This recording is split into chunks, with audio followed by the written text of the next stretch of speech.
What's up, property heads? So part of the reason I became a realtor was I'm always looking for new ways to help people. So in an effort to provide value to the marketplace, I want to start giving some market updates for people who are interested in becoming homeowners or real estate investors, but might find it a little intimidating to actually dive in and commit to handling that type of financial risk. Now, don't misunderstand me. I'm not saying real estate is inherently risky. I use the word risk in a purely financial sense. It's a definition. It's not an emotion or a feeling. It's objective. It's not subjective.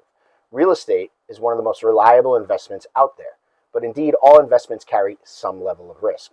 So if an agent or anyone else tells you they have a risk-free investment for you, run in the other direction, okay? That person either is a scam artist and they're looking to take advantage of you, they don't have your best interests at heart, or they are severely misinformed.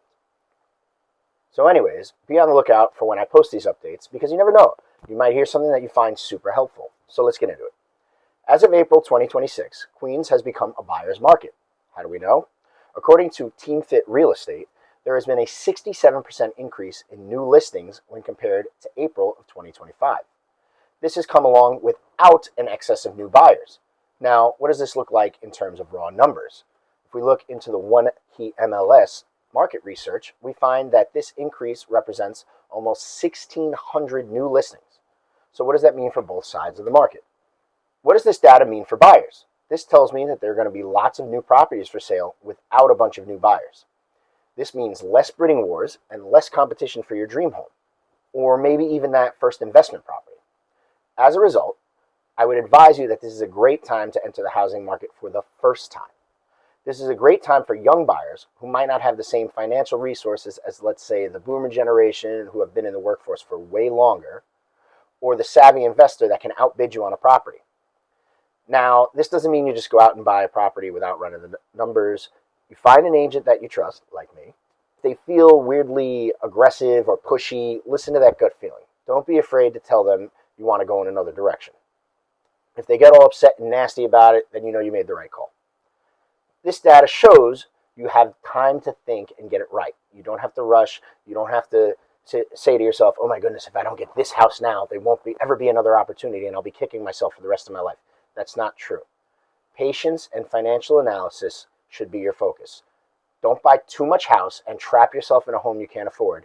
And definitely don't buy a bad investment that isn't going to cash flow. Now let's talk about what this means for the sellers. This tells me that there is lots of competition for fewer buyers. What you're going to have to do is find a way to set your property apart from the plethora of other properties out there on the market right now. This might be in the form of an extra open house, professional photos of your property with a real estate photographer, or a great realtor that you know you can trust. And if you do find a qualified buyer ready to purchase your property, don't get hung up on petty negotiating wins, okay? Trying to make sure you show the other guy that you know what you're doing and he's not going to take advantage of you. You know better than he does. If the buyer wants your old curtains that have been hanging there for 10 years or that old beat-up washing machine to come with the property, just let them have it, okay?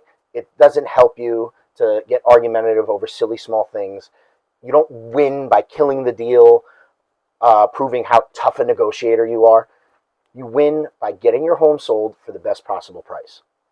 So that's my update for April 2026. If you want more information, feel free to DM me or say hi in the comments. Until next time, stay safe, stay informed, and God bless.